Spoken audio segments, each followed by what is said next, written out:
aux nouvelles façons de la consommer ou pas. Parce que c'est vrai qu'après de nombreux scandales alimentaires qui ont révélé des problèmes de traçabilité, de qualité, de cruauté envers les animaux, le consommateur s'interroge. Le marché végétarien, vegan explose au point que on ne sait pas forcément bien le contrôler. Du coup, un label a été créé. L'explication de Betty Lachguer et Geoffrey Bertrand. Attention les gars, hop, derrière, chaud. Chaque matin, 300 kilos de fruits et légumes de saison arrivent dans cet atelier. De quoi préparer des jus frais et pressés à froid. Stéphane Hoffner est à la direction des opérations. Donc celui-ci, on est sur le Burning Man, donc c'est une recette assez classique. Carottes, pommes granny, du citron, du gingembre, du vinaigre de cidre et du curcuma. En plus d'être bio, ces jus sont labellisés vegan.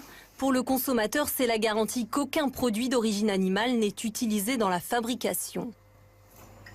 Dans un smoothie, à première vue, il n'y a que des fruits et légumes. Pourtant, du vinaigre de cidre est utilisé. Et pour le filtrer, de la gélatine ou du blanc d'œuf peuvent être incorporés, ce qui n'est pas le cas ici. On a un vinaigre de cidre qui est non traité, non pasteurisé. Donc on est vraiment sur... même ça respecte les prérogatives du label vegan.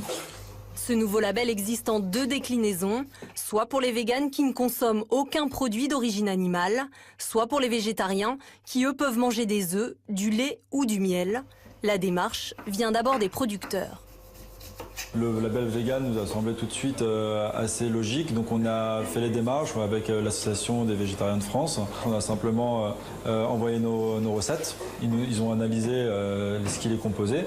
Le but c'est de vraiment pouvoir regarder le client dans les yeux, lui dire on est labellisé, on est contrôlé. L'entreprise a obtenu cette certification il y a 1 mois et c'est ici que tout a commencé. À l'Association végétarienne de France. Sabrina Gonçalves y est chargée de développement du label V. Il existe depuis 20 ans en Europe. En Allemagne ou en Suisse, il est très connu des consommateurs. Il est arrivé en France il y a quelques mois seulement. Un des premiers produits labellisés, ce sachet de protéines à destination des sportifs. Donc c'est de la whey protéine bio, donc c'est des protéines à base de lait, donc c'est fait à partir de lait de vache bio. Donc bien sûr, c'est pas un produit qu'on a labellisé vegan mais végétarien. Dans ce produit comme dans le fromage, habituellement, il y a de la présure animale qui provient de l'estomac d'un veau. Une information recueillie dans un questionnaire détaillé et si nécessaire, l'association a recours à des analyses. Dans la partie du questionnaire sur les produits laitiers, on voit que, effectivement, le produit contient du petit lait. Non seulement on demande au producteur de dire, voilà, c'est pas fait avec telle matière auxiliaire d'origine animale, mais on lui demande de nous dire, alors comment vous faites, quelle matière auxiliaire vous utilisez à la place.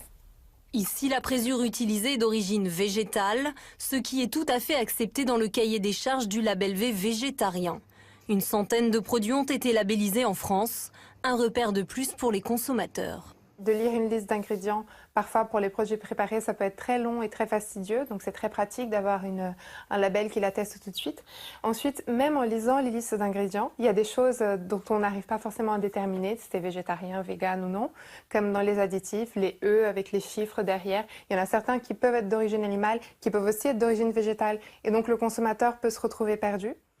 Saviez-vous par exemple que les bonbons contiennent le plus souvent de la gélatine obtenue à partir d'os?